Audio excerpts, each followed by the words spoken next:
that, lead with kindness in whatever we do here, right? So I do want to go through history and spend some time on some things that I think are objectively historic things.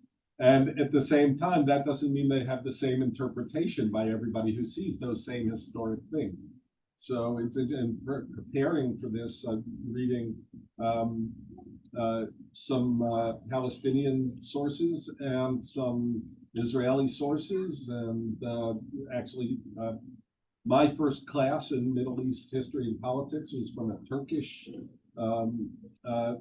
Muslim scholar at the University of Wisconsin in 1978, I think. So that's the first class that I ever took. So I still have some of what I learned there in my notes and things that talk about. But it does strike me in reading all of these things in close succession to each other that there isn't a lot of dispute about facts, right? There are facts, there is history, but interpretation of those facts and questions about what words are in something and what words are left out of something is where the discrepancy tends to come in all of these things. So, which means that the same thing here. We may look at a document and see it in different ways. And so, as I said, lead with kindness, and and we'll all get out of here just fine. so I appreciate that. So some people think of this as an ancient thing, but I'm going to suggest that it's not really, that it's much more modern. But we should perhaps talk about what's not a historic document, right? And I'd say that scriptures in general, Bible, Hebrew Bible, Christian Bible, Quran are not historic documents. They may parallel some historic events from time to time. Some of you in Torah study may have heard me say over the years that the farthest back we can push the archaeological record is to King David.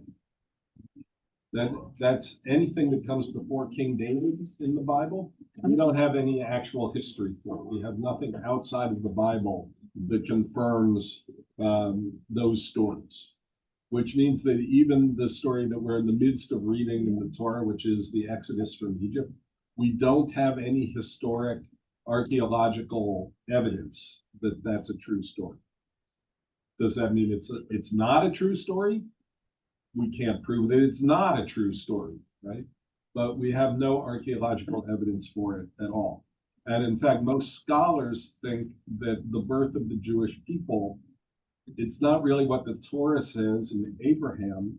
It's really that there are a group of tribes living in what is unquestionably today the land of Israel, and possibly the land of Jordan as well.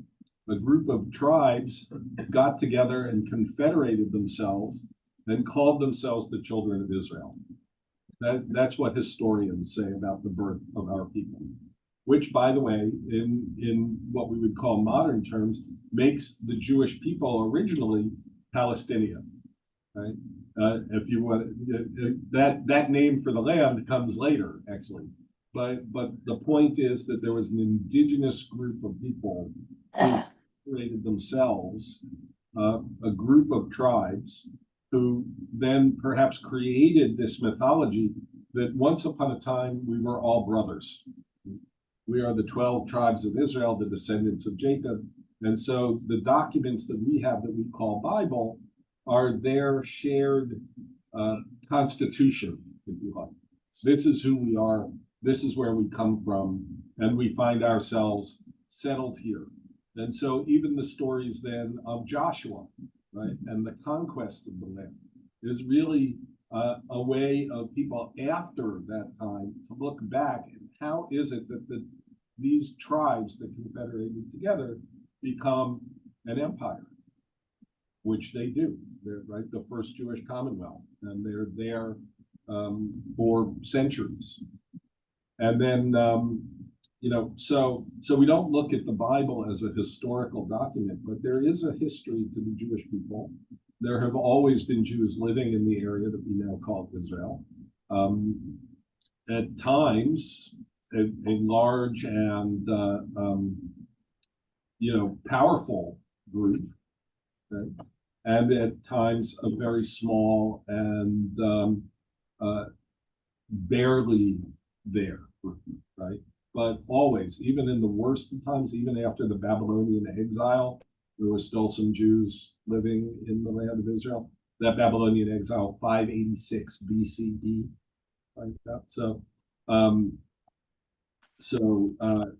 even after the Roman destruction of Jerusalem in the year 70, right, there were still always Jews living there. They tended to be in 4 places, 4 towns, really.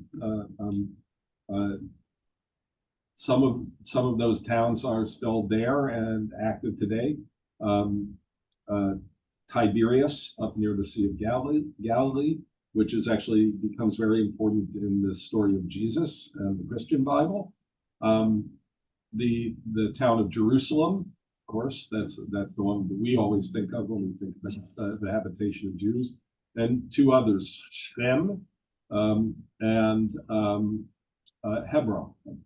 Right, those were the 4 places where Jews.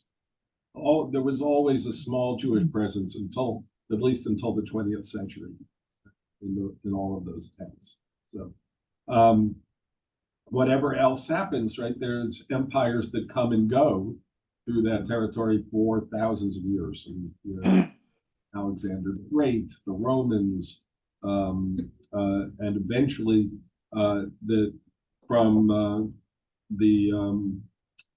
from Saudi Arabia, where Saudi Arabia is now, the Arabian Peninsula, Islam sweeps the area, right? So remember, when we talk about those original tribes back then, some of those tribes became Jewish tribes, and ultimately some of those tribes became Christian tribes, and then those tribes became Muslim tribes. And so some of those people could, at some time in their family history, if they could trace it back, could trace themselves back to all 3 of those traditions. Yeah. You said Shem. Yeah. Is it Geneva or is that another city? I thought it was Nablus, but I'm not sure. I'm not sure. I can look that up.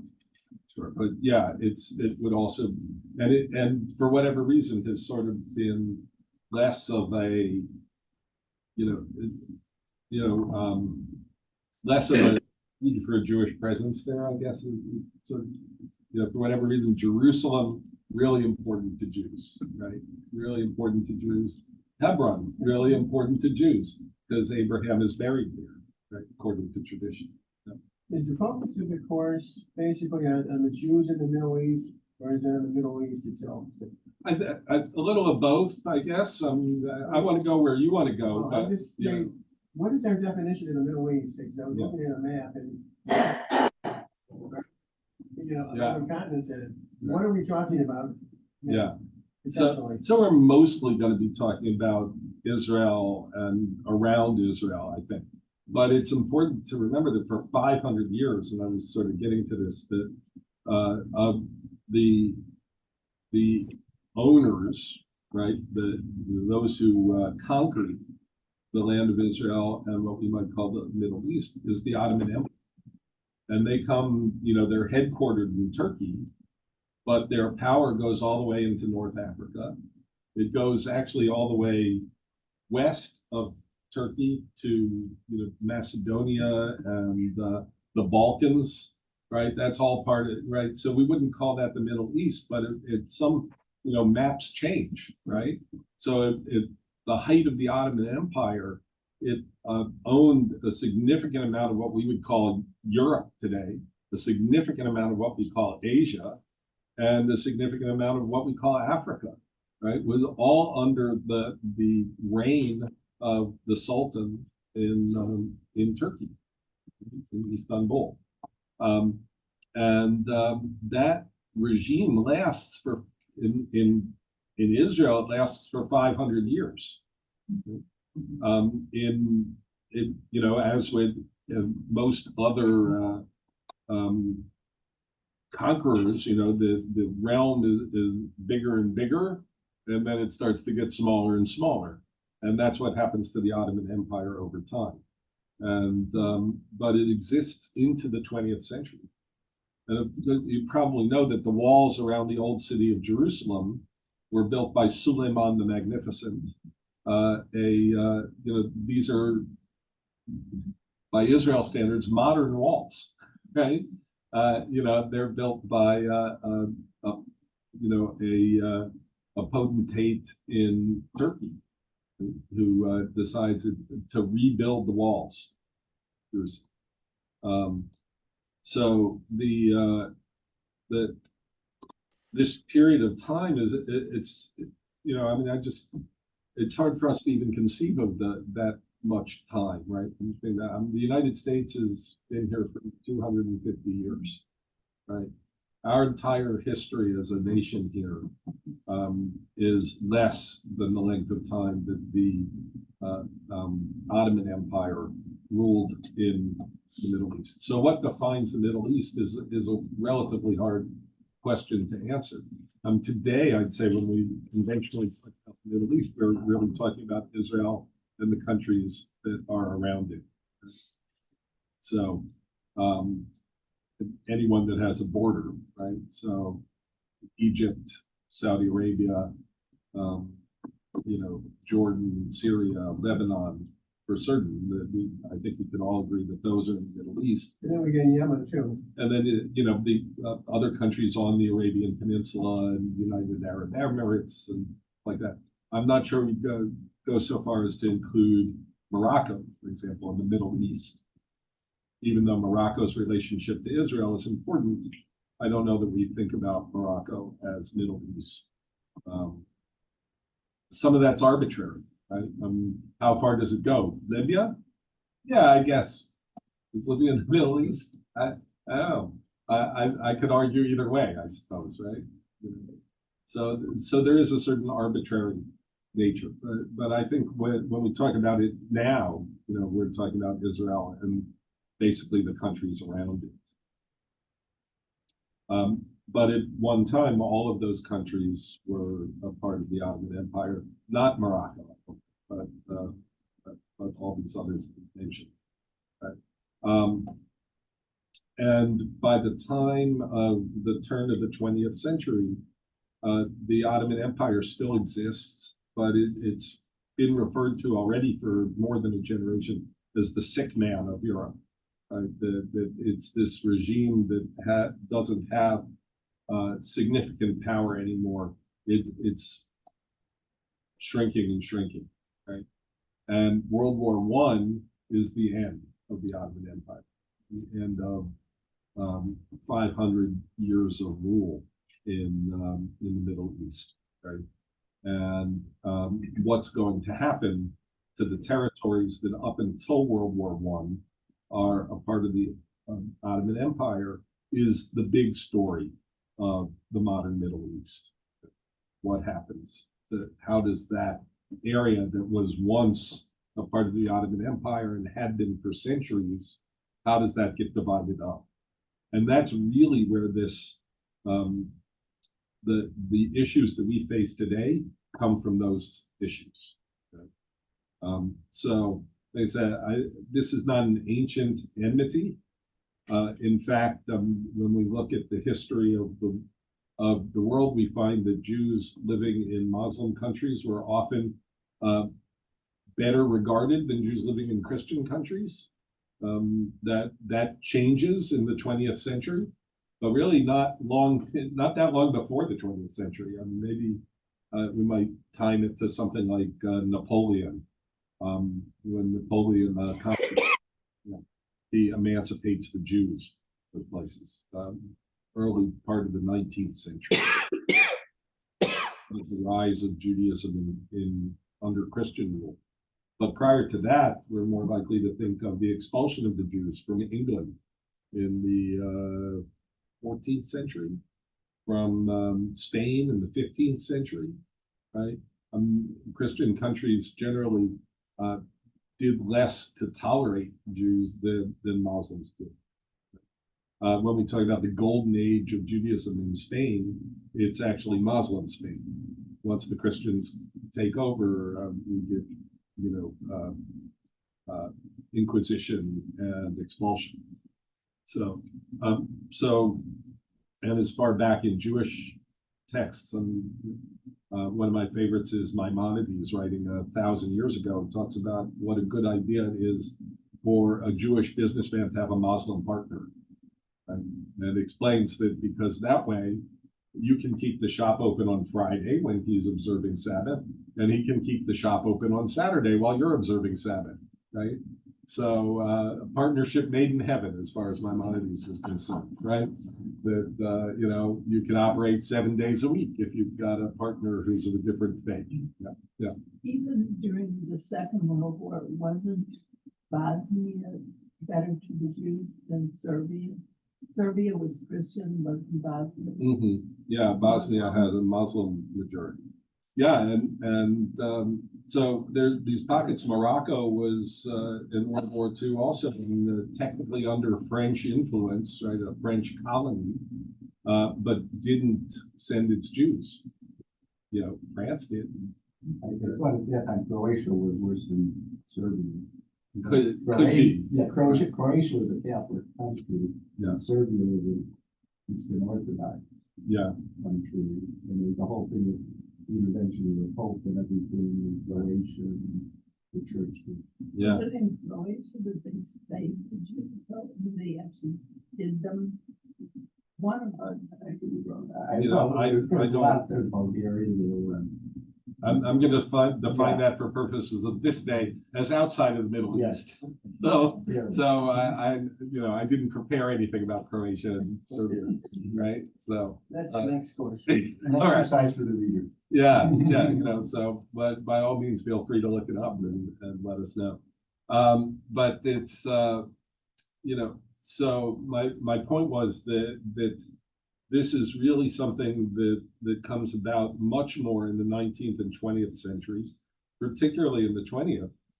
But I'd say in the 19th, one of the things we have to talk about is the rise of nationalism in general, right? And that there is a sense among peoples ruled by the Ottoman Empire that they, for the first time, start to have some conversation about maybe there should be some self-rule here, right?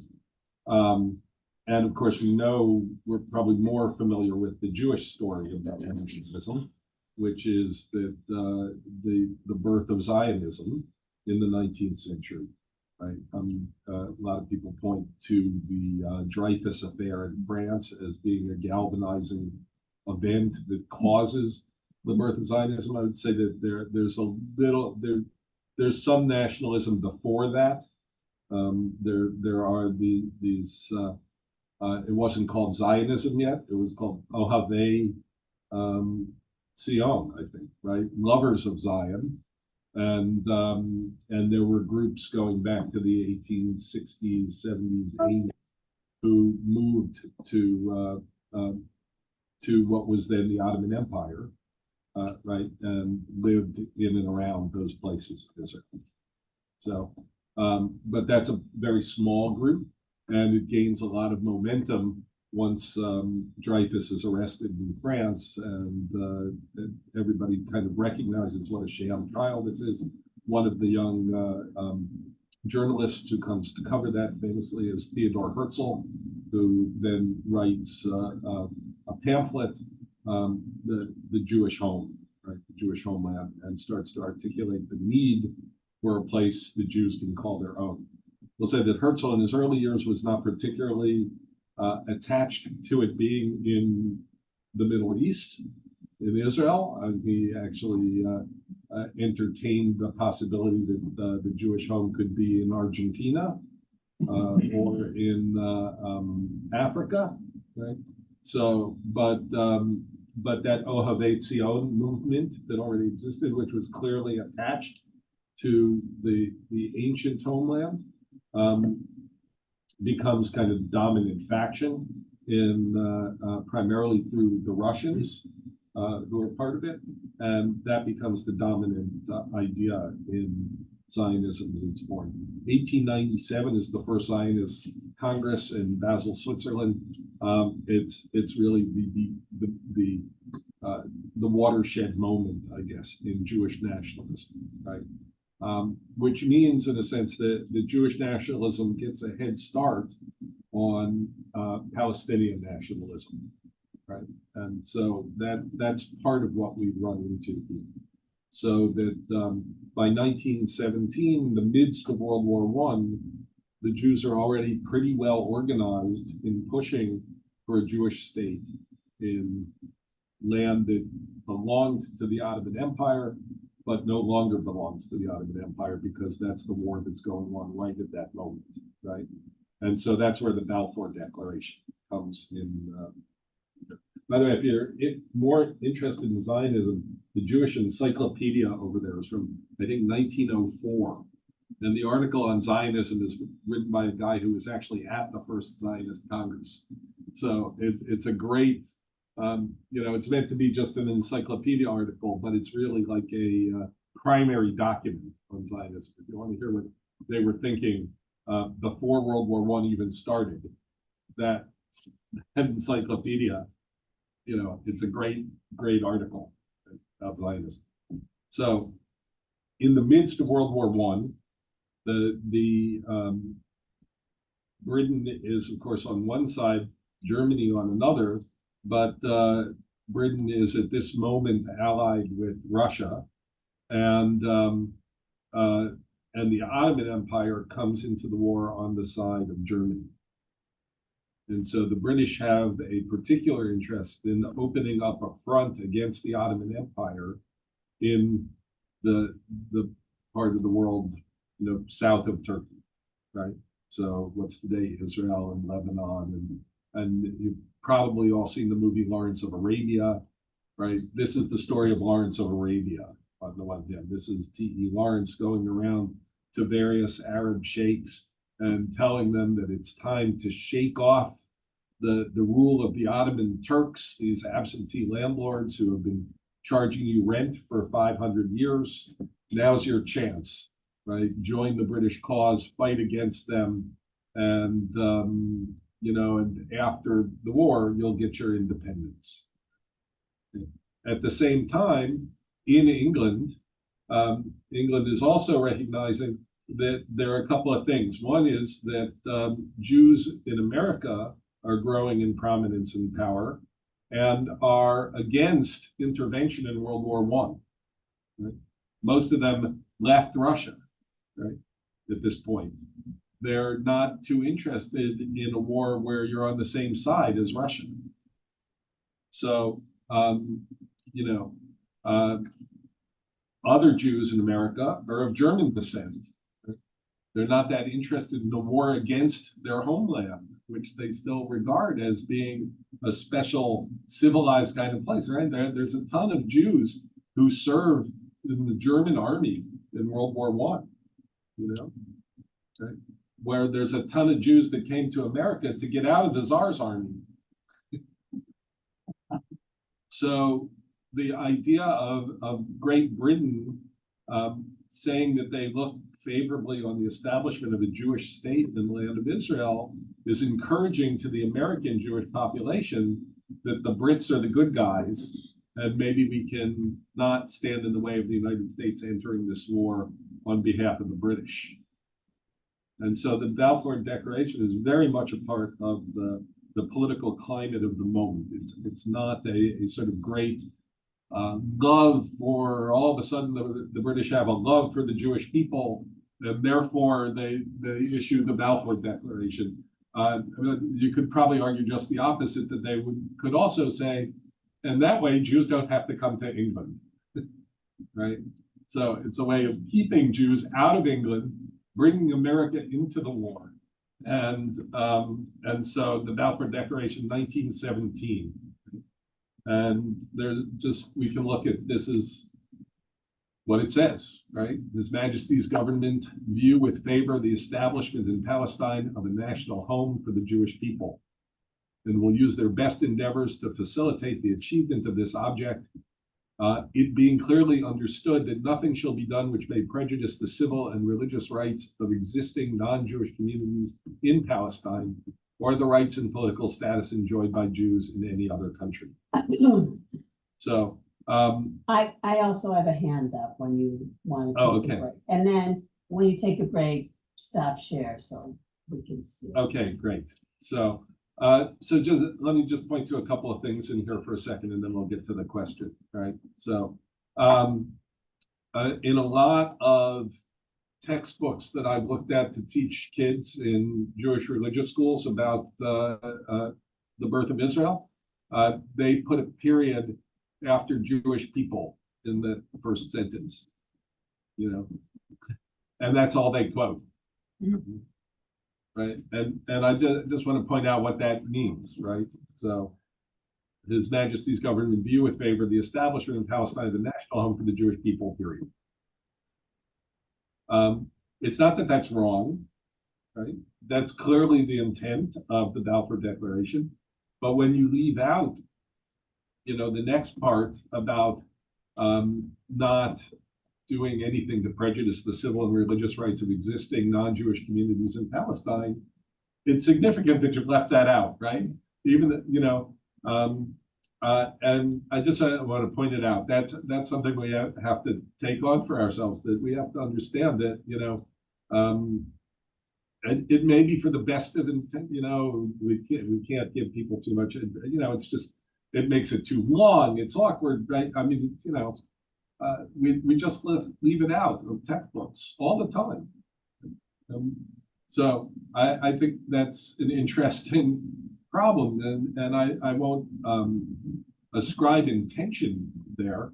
That people say this is the gist of it, the rest of it, okay, right? But that's important. The last part's also important, by the way.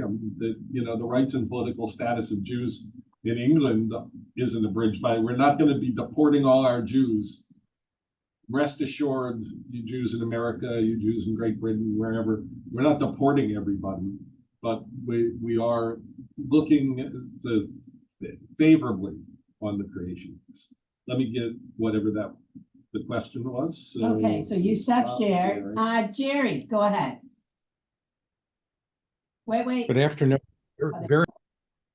My mother's father actually fought for the Kaiser during World War I.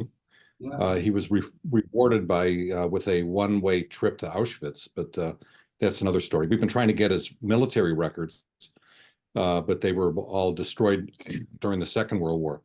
But you mentioned something a few minutes ago, Rabbi, and I just wanted to comment on it. I'm reading this terrific book right now called The Money Kings. Most of us have probably read Our Crowd. This is a much more detailed look at all the German Jewish banking families, the Money Kings. It just came out, but a lot of the German Jewish bankers, names we're familiar with, were very active politically. In that you talked about Russia. Russia came, the Tsar came begging for British and American financing of the Sino-Soviet War in the early 1900s. And the German Jewish bankers refused to give any credit to the Tsar to fight that war because they didn't want, and they were nervous about that because they didn't want to encourage the Tsar. They were holding out basically for better treatment of the Jews in the Pale. And there's a whole detailed description about how basically these German Jewish bankers financed the Japanese against the Russians, and the Japanese prevailed in the Sino-Soviet War. Right. So that may be one reason why the Japanese didn't cooperate with Hitler in World War II. But just throwing that out. Yeah. None of those things are not connected. That's a bad sentence. But what happens in that war between Russia and China is that it weakens the Tsar, which in 1917, leads first 1905 with the attempted revolution, and then 1917 the actual Bolshevik revolution. which changes, of course, everything, right? So, Well, the Japanese had a lot of Russian POWs, and the German bankers sent a lot of pro-communist literature to these POWs who were under Japanese control. Then when they were released and sent back to Russia, a lot of them were active in the revolutionary movement. right. Yeah. You know, and that has its effect on the birth of Israel too, which maybe we'll get to, probably not today, but you know, let's see, get back to this. So we take a look at the Balfour Declaration. This is not the only document that happens during World War I. So trying to get to the next. So behind the scenes, right, the year before the year before the Balfour Declaration, there's the Sykes-Picot Agreement. This is a secret agreement. This is that text comes from Encyclopedia Britannica. The Sykes-Picot Agreement was a 1916 secret treaty between Britain and France, between the United Kingdom and France, with knowledge from the Russian Empire and the Kingdom of Italy, the four great powers of the time. That they have agreed on how they are going to control the eventual partition of the Ottoman Empire. So once those lands are conquered, right, this is a secret agreement. It doesn't come out until after the war, till after the partition, actually. That all along, while T.E. Lawrence is going around promising Arab sheikhs that they'll have countries of their own, and that the Brits are in the Balfour Declaration promising a land, the national homeland for Jews, secretly the British and the French have agreed on how they're going to split everything up. So just something to know about that. This is sort of the background to what happens after the end of World War I. Meantime, there's another thing that's going on, and this is a correspondence between Sir Henry McMahon, the British High Commissioner of Egypt at this time, and Sharif Hussein. Sharif Hussein was an appointee of the Ottoman Empire in Saudi Arabia. His job primarily was to take care of the holy sites of Islam in Mecca and Medina, right? The Kaaba in particular in Mecca, right? So so he is in a certain sense the highest ranking Arab. By the way, remember the Ottoman Empire, the Turks are not Arabs. Mind you, they're European. Right? They don't consider themselves to be Arabs. They were Muslim, but they were not Arab. Right? In the same way that in Iran today, the people of Iran are not Arabs. Right? They are of European descent, but they are Muslim.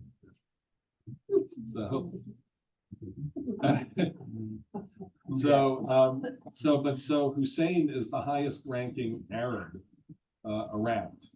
Right? Remember, the Jews are already building their nationalist movement.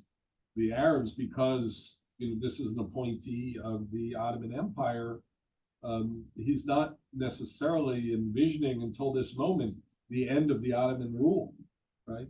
But he has this correspondence with McMahon. And this correspondence, it's, I think, 10 letters between him and McMahon. And again, while Britain is promising Jews a homeland, McMahon is promising Hussein that there will be an Arab state in this same place, right? This is I'm going to get you to a little bit more of a primary document. Those letters are around. I mean, you can read them, but it's really after the war is over And the land has been split up between Britain and France, according to the Sykes-Picot secret agreement, right? That there's a report of a committee set up to consider the correspondence between Henry McMahon and the Sharif of Mecca, right? And so this is 1939. In March of 1939, a commission made up of the British members of parliament and Arab representatives in the British Mandate, as it's now called, get together to talk about what really was said in the Hussein McMahon correspondence. Not surprisingly, in 1939, they come to the conclusion that McMahon did not promise Hussein Palestine. That yes, Jordan would become a country and Syria would become a country, and well, actually Syria and Lebanon present their own sort of case, but Saudi Arabia would become a country, and all these places would become independent countries. But he never included Palestine in those letters. That's what this commission concludes. I have some of the conclusions of this 1939 panel, right? Because Great Britain clearly had no right and no authority in 1915 to say that if the Allies succeeded in wresting from the Ottoman Empire a land of such importance to the Christian world, they would hand it over to the rule of another independent Muslim power without first obtaining every kind of guarantee whereby the Christian and Jewish holy places should be protected and free access to them allowed, at least as fully and freely as in Ottoman times. Right? So the fact is that in the McMahon-Hussein correspondence, while McMahon points out several areas that he considers to be sensitive, that have to be discussed because the French have interests there, he doesn't mention Palestine anywhere in the letters, right? And so one interpretation of that is, well, he didn't include Palestine in the sensitive area. It's clearly doesn't seem like a sensitive area to him.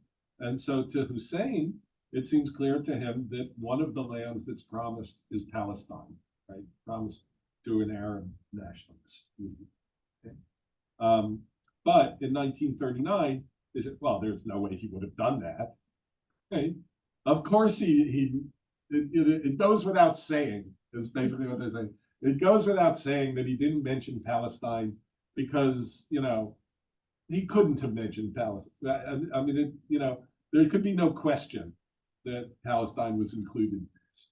Okay, well, you can interpret that how you like, right? And that's my point, is no one disputes that these things were written and said, right? The question is, how do you interpret? So, so I can't. So what does that say? I'm sorry. Do you want me to read it? No, I just I can't see the top line on my screen, but it is therefore inconceivable that Sir Henry McMahon should have intended to give the Sharif an unconditional promise that Palestine was to be included in the area of Arab independence. The fact that the question of guarantees was not even mentioned makes it clear beyond all doubt that Sir Henry McMahon never supposed for a moment that his letter would be read as including Palestine in this area. And it is surely reasonable to believe that the Sharif of Mecca, who showed such legitimate concern for the Muslim holy places of the Hejaz, must have understood the strength of Christian sentiment on this point and realized that no British official could possibly undertake to assign Palestine to another Muslim state without making the most express reservations with regard to the Christian holy places. This is like relitigating the Crusades, by the way, right? We're leaving the Jews out of this entirely.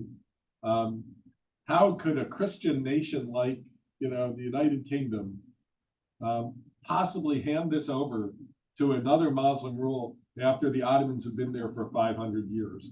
So McMahon could not possibly have meant to include that.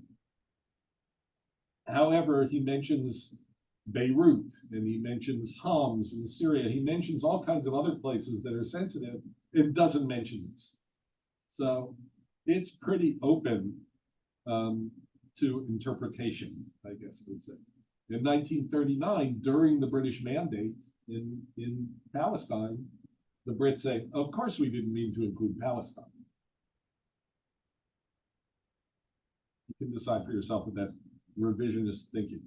But what it certainly does is it leads to this conflict between Jews and Muslims that didn't necessarily exist until this problem, right?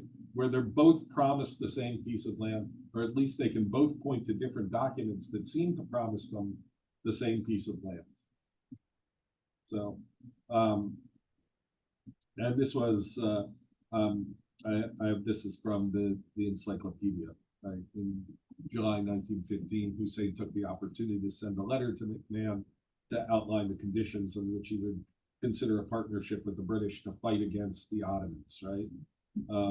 Hussein, who claimed to represent all Arabs, effectively sought independence for the entirety of the Arabic-speaking lands to the east of Egypt. McMahon, however, insisted that certain areas falling within the French sphere of influence, such as the districts of Nursina and Alexandretta and land lying west of Damascus, these are the places he mentions in particular, Homs, Hama, and Aleppo, modern Lebanon, would not be included, and emphasized that British interests in Baghdad and Basra, today Iraq, would require special consideration. So he mentions all these places that would require special consideration and doesn't mention Palestine, right? And then afterwards claims that, well, of course, when I was talking about greater Syria, I was including Palestine in that. That's the argument. So the last line from the encyclopedia article, ultimately, the highly ambiguous correspondence was in no way a formal treaty, and disagreements on several points persisted unresolved, right? So it's true, it's not a formal treaty, right? But that doesn't keep people from, the Balfour Declaration wasn't a formal treaty either, right? But we all, have our documents, right? And that's what they are.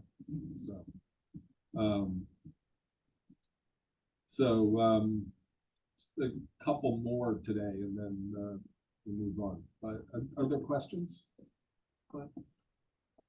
Thoughts about this? I think you can see how it causes the rift in a sense, right? The rift doesn't necessarily exist until it's really caused. There were people of goodwill writing about, shared power and all sorts of different kinds of things. But once these promises are made, that's the idea of sharing something that you've been promised gets much harder. I have a comment or a question from Rob Behrman. Mm-hmm. Yeah, hi, Robert. I'm just wondering, going back to the Balfour Declaration, and they referred to Palestine, was there a specific geographic area at that time that was considered Palestine? So that was 1917. So it's still under Ottoman rule. So it's technically a principality in the Ottoman Empire. So and it definitely does not include Syria. So it may have a little piece of Lebanon in it, and it may have included the Sinai Peninsula, I think, but it was not, conventionally known as this much larger area. It may have included a significant part of Jordan, actually. So what we would call the West Bank today would definitely have been called Palestine in that time. But so where the borders start to really come into play is after World War I, though. Okay. With just a principality of the Ottoman Empire, but now has to be called the French Mandate and the British Mandate. And the British Mandate includes what is today Israel and Jordan at that time. So the French Mandate is what we call Lebanon and Syria today. So and the British had rule in Iraq. What's today Iraq? So So that's the, so then the borders start to become in some ways more defined. And again, this is part of nationalism, right? I mean, and it's, Mhm. we see it in the world today. The breakup of Yugoslavia into smaller countries Yeah. with border disputes, right? About what's Bosnia, what's Croatia, what's Serbia, you know. So nationalism, in some sense, leads to these disputes about, okay, so where is the border, right? Under the Ottoman Empire, it's a lot less. It's really just about the tax district, more than it's about these are the borders, right? So, so borders become a thing much more with the rise of nationalism and with the end of World War II. Yep. Thank you.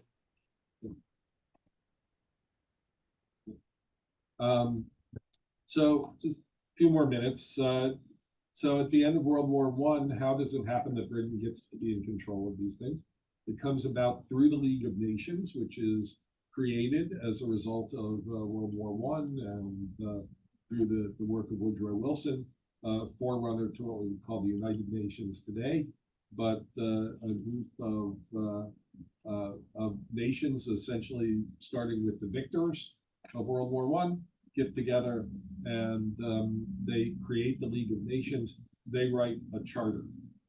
And in this charter, we have Article 22 of the Charter of the League of Nations, which talks about what's going to happen with places. So to those colonies and territories which, as a consequence of the late war, have ceased to be under the sovereignty of the state which formerly governed them, which are inhabited by peoples not yet able to stand by themselves under the strenuous conditions of the modern world, there should be applied the principle that the well-being and development in such peoples form a sacred trust of civilization, and that securities for this sacred trust, and that the securities for the performance of this trust should be embodied in this covenant, right? So it doesn't mention the Ottoman Empire in particular here, but this is exactly who they're talking about. We're not really talking yet about British colonies. If there are British colonies, if there are Belgian colonies, those are still the colonies of Belgium and the colonies, but those that have been conquered, essentially conquered colonies, conquered by the Allied powers, we have a principle that those people are entitled to, at some point in the future, become countries of their own. But I like the second paragraph because they do know how best to do it. Right. So that's part 2 of Article 22, right? But you may like part 4 even more, right? Okay, where it speaks specifically that certain communities formerly belonging to the Turkish Empire have reached the stage of development where their existence as independent nations can be provisionally recognized, subject to the rendering of administrative advice and assistance by a mandatory until such time as they are able to stand alone. The wishes of these communities must be a principal consideration in the selection of the mandatory, right? So there is an idea here that one day there'll be a Syria, one day there'll be a Lebanon, one day there might be a Transjordan, one day there'll be an Egypt and an Iraq and all these places, but not without our help, right? Not until such time, that's right, until such time as we consider them to be able to stand on their own 2 feet, so to speak, right? So, and I think it's fairly safe to say that the colonial powers at this point, England and France, have no real intention of ever relinquishing this territory in 1917 when in 1918, 19, when they're writing the charter for the League of Nations. They intend to be an important part. They may, as they did in 1922, give some autonomy to Egypt, but it's not really a full autonomy. Egypt doesn't fully become a country until considerably later, but they allow the Egyptians a certain amount of rule, as the French had done before the war in Morocco, right? There was a king in Morocco, but it was a French colony. So the king had some power, in fact, had the power not to deport the Jews of Morocco, and he didn't. But it was still, you can rewatch Casablanca and see the issues of, the French sovereignty in Morocco and how they had power and they had limited power. So, Jerry wants to know, would number 4 have been included if they knew about the oil? I think they knew about oil.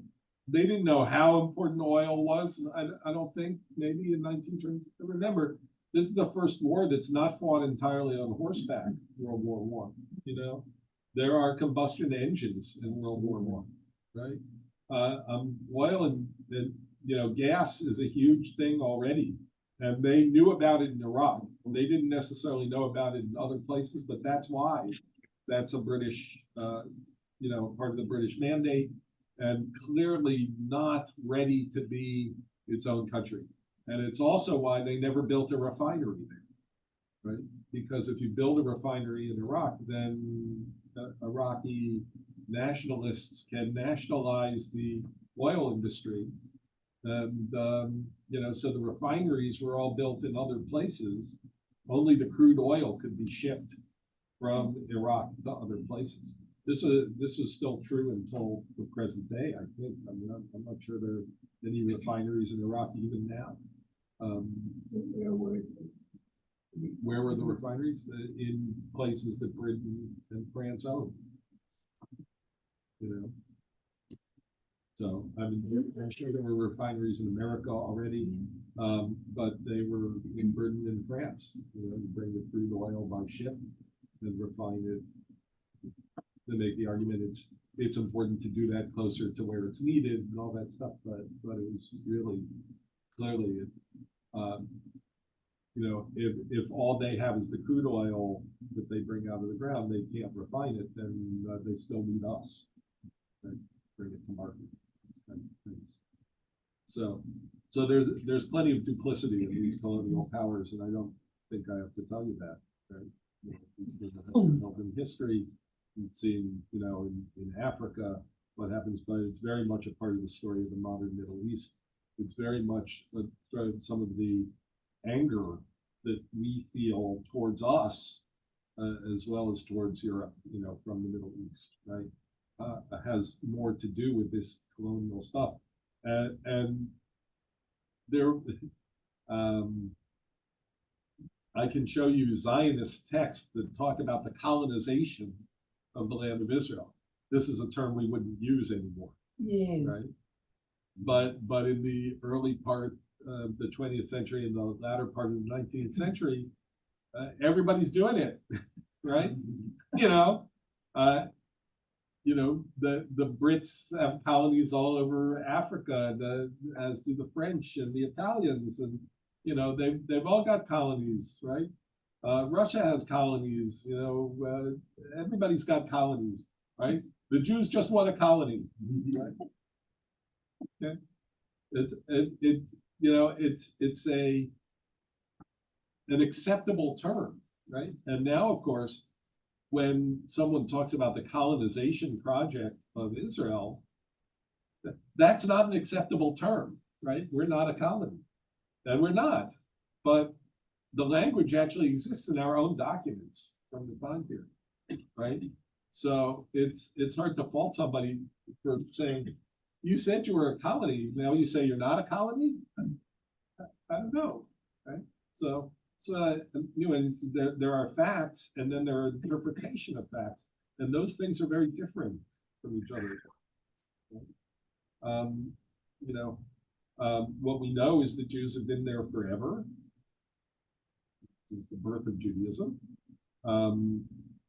If you want to talk, and this is something we'll have to return to over and over: colonization and conquest, right? When Islam swept the Middle East, it wasn't an altruistic, kind of everybody just said, oh, that's a good idea, let's all become Muslims, right? I mean, that's a conquest, right? the Arab conquest of the Middle East, right? When, the Ottoman Empire takes over all of those lands, that's a conquest, right?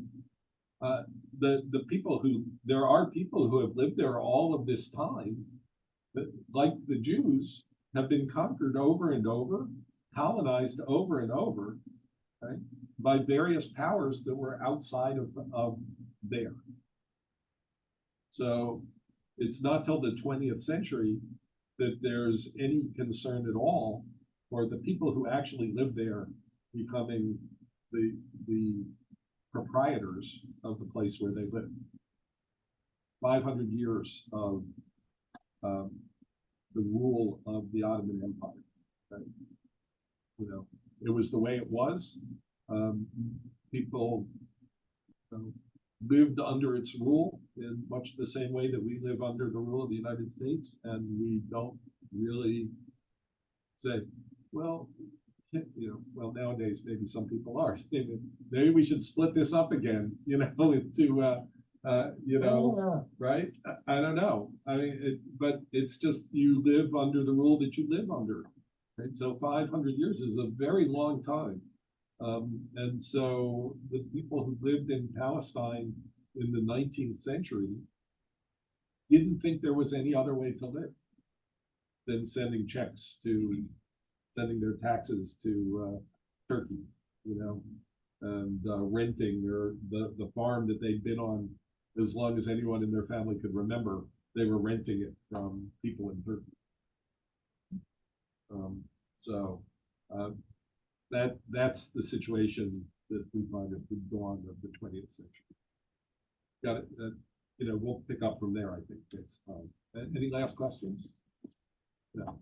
Just a quick point. There's an interesting little museum near Haifa. I think it's in Zichron Yaakov. Yeah. The Neely Museum, Nili.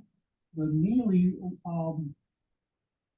was a spy ring run primarily by a brother and sister, Aaron and Sarah Aronson, and they were spying for the British against the Turks. Yeah. And there are a couple of interesting books about their life and the work that they did. It's worth looking into. It's a small little vignette in the history of that time. Yeah, it's interesting. And of course, the kind of what if sorts of questions out there. What if Turkey had not entered the war? The last remnants of the Ottoman Empire, and that there'd be no need for that front. Would Britain and France have conquered it anyway? Right? Sad story about Sarah. It turns out that she was they were discovered. She was captured by the Turks. Mm-hmm. She was tortured. She managed to escape long enough to commit suicide, and because she committed suicide, they wouldn't allow her to be buried in a Jewish cemetery for a long time until there was some negotiations that resolved it. We should have no thoughts that somehow the Ottomans were sort of benevolent. And they're pretty vicious. Yeah, genocides. The Armenian genocide during World War I is from the Ottoman Empire. The right? story, and it's probably just a story, but the story was when Sarah was called back from Constantinople to be with her brother, Yeah. she had witnessed some of the effects of the forced marches of the Armenians. Yeah. And that was one of the things that motivated her to spy against the Turks and for the British, Yeah. because she was very much afraid that would happen to them as well. Right. Yeah, they killed 1.5 million Armenians in a much shorter time than the final solution in Germany. Right? If I'm not mistaken. Mary has a quick question. Let me just finish the point about the Ottomans, and so that genocide. So modern day Turkey, it's still an issue, right? That they haven't apologized for the genocide, but they claim that they haven't apologized for the genocide because it wasn't them, right? It was the Ottoman Empire, not Turkey. And isn't it still Israel's policy that they don't call it genocide? Maybe. Yeah, which is sort of shameful. Mary? Mary asks, the US started as a colony that eventually became states. Why not Israel? Well, that's a very reasonable question, right? I would say it starts with the fact, by the way, that Jews were already indigenous there, right? And so, but these are these words that they become very loaded words, right? When you call someplace a colony today, right? We seem to accept some colonies and not others, and some conquering we accept and some conquering we don't accept, and these things are inconsistent. But in some ways I'd say by the definition of what's a colony today, Israel does not conform to that definition of what a colony is. Right? And this is not the Belgian Congo, and well, if I didn't make that clear today, we will certainly make that clear as we go on. Thank you, Madam. But it's just interesting that the word exists in our documents. It's two things where that happen to be able to. That's around Sikkim Yaakov. It's one of the most beautiful parts of Israel. Very few tourist buses go to Sikkim Yaakov. It's one of the most gorgeous places. The other thing was, my first home in Israel was in Beersheba. It was built in the Ottoman Empire. It was an Arab style home, with arches in every room, and a wall around it. And in the top of the wall, the glass embedded, so no one. We rented it. Yeah, there is a lot of that architecture still exists, right? And certainly architecture from that time period. The German colony in Jerusalem, all this, anything that was built before 19. Oh, my God. Is out. Okay. Thank you. We'll see everybody next week. Yeah. Thanks. 12:30. 12:30. Thanks, everybody. Bye-bye. Thank you.